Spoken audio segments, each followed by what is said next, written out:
أعوذ بالله من الشيطان الرجيم بسم الله الرحمن الرحيم لقد جاءكم رسول من أنفسكم عزيز عليه ما عنتم حريص عليكم بالمؤمنين رؤوف رحيم وقال في مقام آخر بسم الله الرحمن الرحيم ومن يطع الرسول فقد أطاع الله قال النبي صلى الله عليه وسلم لا يؤمن أحدكم حتى أكون أحب إليه من ولده ووالده والناس أجمعين أو كما قال النبي صلى الله عليه وسلم صدق الله العلي العظيم وصدق رسوله النبي الكريم ونحن على ذلك لمن الشاهدين ومن الشاكرين والحمد لله رب العالمين۔ آج کے درس میں جو میں نے آیت تلاوت کی ہے، چونکہ سابقہ دروس میں بھی الحمدللہ مدینہ منورہ کا ذکر تھا،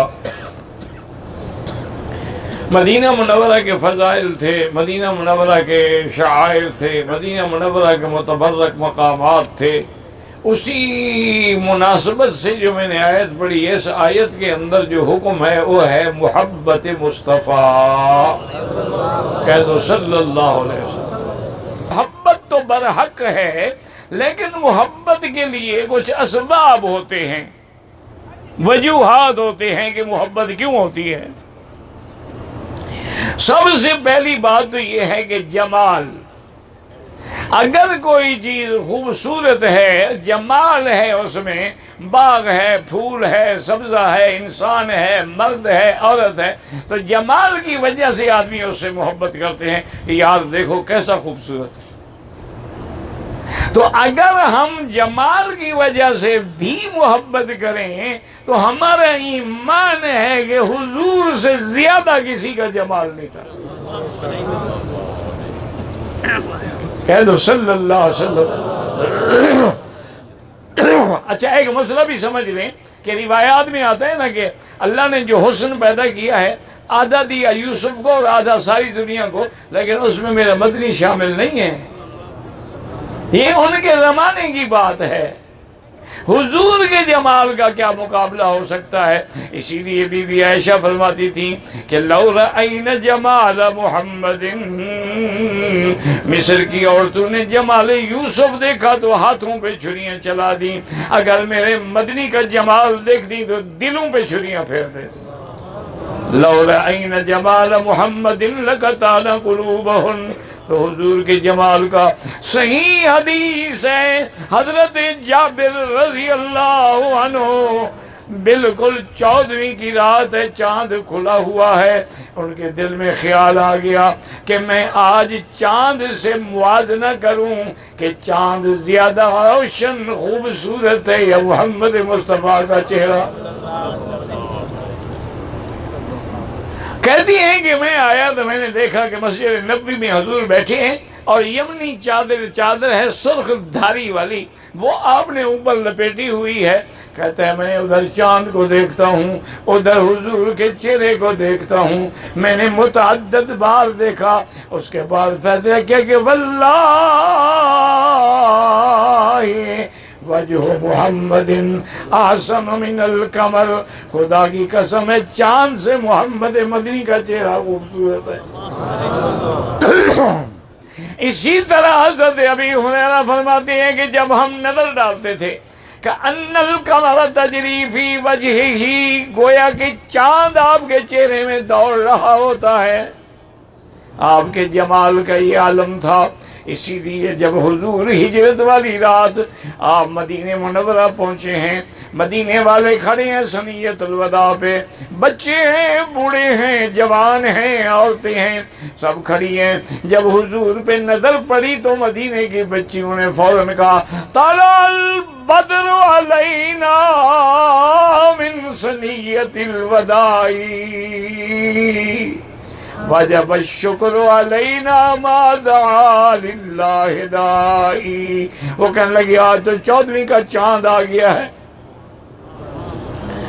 اسی لیے صحیح حدیث میں صحابہ کہتے ہیں واللہ ما رأینا ازوا یوم، خدا کی قسم اس دن سے زیادہ روشن دن ہم نے نہیں دیکھا جب محمد مدینے میں آئے ہیں۔ علماء نے لکھا ہے کیسے روشن نہ ہو کہ آج 2 چاند اکٹھے ہو گئے، آسمانی چاند بھی آ گیا، زمینی چاند محمد مصطفیٰ بھی آ گئے، تو کیسے روشن نہ ہو۔ لیکن ایک بات یاد رکھیں، ان سب نے چاند کہا ہے حضور کو، چونکہ چاند کا نور میٹھا ہوتا ہے نا، اس وجہ سے انہوں نے چاند سے تشبیہ دی ہے۔ لیکن بی بی عائشہ نے حضور کو چاند سے تشبیہ نہیں دی۔ بی بی عائشہ کہتی ہیں لنا شمس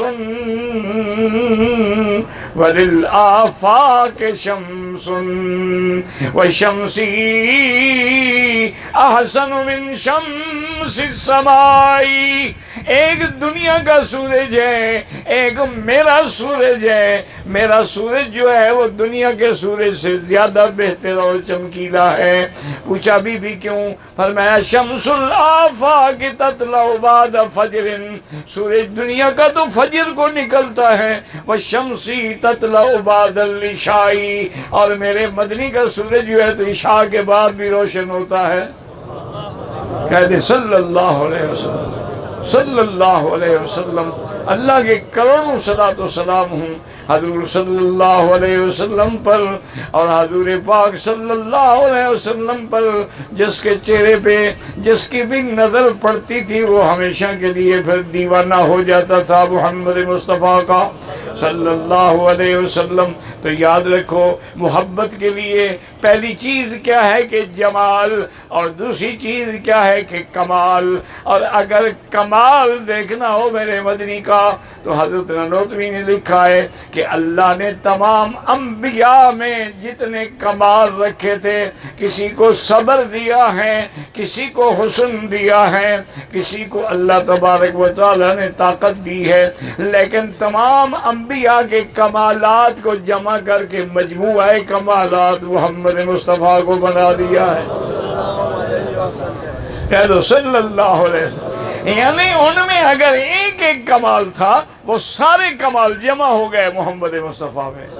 اللہ تبارک و تعالیٰ کی شان ہے، حضور سے زیادہ با کمال کون ہو سکتا ہے، حضور سے زیادہ شان والا کون ہو سکتا ہے۔ علماء نے لکھا ہے کہ اس سے بڑی کیا مقام ہے میرے مدنی کا کہ اللہ نے حضور کے شہر کی بھی قسم کھائی، فرمایا لا اقسم بہذا البلد وانت حل بہذا البلد، اور حضور کے شہر کی بھی، آپ کی عمر کی بھی اللہ نے قسم کھائی، لعمرک انہم لفی سکرتہم یعمہون، اور اللہ نے یہ بھی فرمایا انا ارسلناک شاہدا ومبشرا ونذیرا وداعیا الی اللہ باذنہ وسراجا منیرا۔ اللہ تبارک و تعالی جب اللہ آپ کی خود مدح فرمائے تو پھر کوئی مدح کا مقابلہ کیا کر سکتا ہے؟ یہ حضور پاک صلی اللہ علیہ وسلم کے کمالات تھے، اور اس کے کمالات کے ساتھ ساتھ تیسری چیز کیا ہے؟ نوال۔ نوال کا کیا معنی؟ عطا۔ آدمی کیوں محبت کرتا ہے کہ جی وہ سخی ہے، ہر چیز سب کی مدد کرتا ہے۔ حضور سے بڑا سخی کون ہوگا؟ آپ حضرت بلال کو فرماتے انفق بلالا انفق بلالا فلا تخشى على ذي العرش اقلالا، کہ بلال خرچ کرو، بالکل نہ ڈرو، اللہ اور بھیج دیں گے۔ اللہ کے راستے میں خرچ کرنے سے مال کم نہیں ہوتا، مال بڑھ جاتا ہے۔ ما نقص مال من صدقة قط جتنا خیرات کرو مال کم نہیں ہوگا، اور اس میں بڑائی ہوگی اور اس میں برکت ہوگی۔ تو حضور سے زیادہ سخی کون ہو سکتا ہے؟ اور کتنا حضور صلی اللہ علیہ وسلم کو امت کا خیال ہے کہ آپ نے 3 راتیں تراویح پڑھائی ہے جماعت کے ساتھ صحابہ کو، لیکن چوتھی رات تشریف نہیں لے آئے۔ صحابہ نے پوچھا، فرمانے لگے کہ مجھے یہ دیکھ کر کے کتنی خوبصورت نماز ہے، مدینے کا مقام ہو، رمضان کی راتیں ہوں، مصلی پہ محمد مصطفیٰ ہو، اور اقتداء میں ابو بکر عمر عثمان علی کھڑا ہو، مجھے خوف ہوا کہیں اللہ کو یہ نماز پسند آ جائے، اللہ فرض کر دیں تو میری امت کیسے ادا کرے گی؟ اس لیے انہوں نے کہا کہ میں نے چوتھی رات نہیں پڑھی، پر تم اکیلا اکیلا پڑھ لیا کرو، میں اس امت کا خیال ہے کہ اگر فرض ہوگی تو پھر امت کیا کرے گی؟ اب بھی الحمدللہ تراویح سنت مؤکدہ ہے، لیکن فرض تو نہیں ہے۔ اور اسی طرح آپ دیکھیں حضور کی شفقت کہ 50 نمازیں فرض ہوئیں، لیکن حضور بار بار جاتے رہے، بار بار جاتے رہے، بار بار تخفیف مانگتے رہے اللہ سے، کیوں؟ امت کو تکلیف ہوگی، اس لیے آخر میں 5 نمازیں رہ گئی۔ لیکن اللہ نے بھی شان مدنی کو کیسے بڑھایا؟ اللہ نے فرمایا میرا محمد، آپ کو ہم نے 50 نمازوں کا حکم دیا تھا، اب ہم نے باقی 5 رکھی ہیں، لیکن مبارک ہو آپ کی امت 5 پڑھے گی، ہم 50 لکھیں گے، کیونکہ من جاء بالحسنۃ فلہ عشر امثالھا، ہر نیکی 10 گنا تو ہے ہی ہے نا، ورنہ تو 700 گنا بھی ہے، 1,00,000 گنا بھی ہے، اور اس سے بھی اللہ کسی کو زیادہ دیں، واللہ یضاعف لمن یشاء۔ اس لیے علماء کہتے ہیں 1,00,000 تو تب ہے کہ حرم میں اکیلے نماز پڑھیں، اگر مسجد میں پڑھے تو 25 درجے بڑھ جاتی ہے، اور حرم میں آ کے پڑھے تو 27 درجے بڑھ جاتی ہے، کیا بنا 27 لاکھ ہو جاتا ہے۔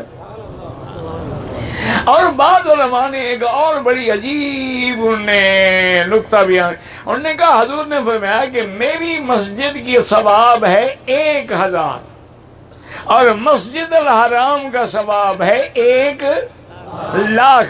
تو انہوں نے کہا کہ حضور نے 1,00,000 ایک کے مقابلے پہ تو نہیں فرمایا، 1,00,000 1000 کے مقابلے پہ ہے، یعنی 1,00,000 کو 1000 سے ضرب دو تو اتنا ثواب بنے گا حرم میں۔ اور کہ میری مسجد میں 1000 اور وہاں 1، تو 1000 کو 1,00,000 سے ضرب دو گے نا، یہ تو نہیں فرمایا میری مسجد میں 1 اور وہاں 1,00,000۔ اس لیے علماء نے فرمایا کہ واللہ یضاعف لمن یشاء، جتنا اللہ چاہے بڑھا دیں، کون اس کی کمی کر سکتے۔ اور اسی طرح شان دیکھے میرے مدنی کی دروشی پڑھ لیں، شوق سے پڑھ لیں۔ اسی لیے حضور کے اس لیے علماء نے فرمایا ہے کہ زبان میں دل میں محبت مصطفیٰ ہو، اور جوارح اور اعمال میں بھی محبت مصطفیٰ کا اثر معلوم ہو اطاعت کے ذریعے۔ اسی طرح لکھا ہے کسی نے فاقن نبیین فی خلق و خلق، میرا مدنی آپ تو تمام انبیاء سے صورت میں بھی عمل میں بھی بڑھ گئے، آپ کا کوئی مقابلہ نہیں کر سکتا ہے۔ حضور پاک نے فرمایا، پوری توجہ سے بات سنیں اور اس پہ غور کریں، صحیح روایت ہے، آپ نے فرمایا کہ اللہ نے ہر پیغمبر کو ایک دعا دی تھی کہ یہ ایک دعا ہے جو مانگو گے مل جائے گا۔ حضور نے فرمایا سب نے وہ دعائیں مانگ لی، لیکن میں ہر مصیبت کے باوجود بھی اختبات و دعوتی لامتی یوم القیامت، میں نے اس دعا کو چھپا کے امت کے لیے رکھ لیا۔ یعنی دیکھیں حضور پہ کتنی مشکلیں آئیں، 13 سالہ مکی زندگی میں نظر ڈالیں، طائف کے سفر میں نظر ڈالیں، احد کے احوال پہ نظر ڈالیں، خندق کے احوال پہ نظر ڈالیں، لیکن وہ دعا حضور نے استعمال نہیں فرمائی۔ وجہ فرمایا میں نے امت کی شفاعت کے لیے وہ دعا رکھ لی ہے، ارجو نائلۃ من مات لا یشرک باللہ، میں قیامت میں شفاعت کروں گا اور میری شفاعت ہر اس بندے کے لیے قبول ہوگی جو شرک کر کے نہ مرے۔ تو وہ دعا حضور نے کس کے لیے چھپائی؟ امت کے. اسی لیے اللہ کہتا ہے لَقَدْ جَاءَكُمْ رَسُولٌ مِّنْ أَنفُسِكُمْ، میں نے رسول بھیجا، تم میں سے بھیجا، تمہاری جنس میں سے بھیجا، جنس بشر میں سے بھیجا، عبداللہ کا لال بھیجا، آمنہ کا بیٹا بھیجا. اور وہ اس کی شان یہ ہے کہ عزیز علیہ ما عنتم، اس پر بہت شاق گزرتا ہے جس میں امت کو مشقت ہو.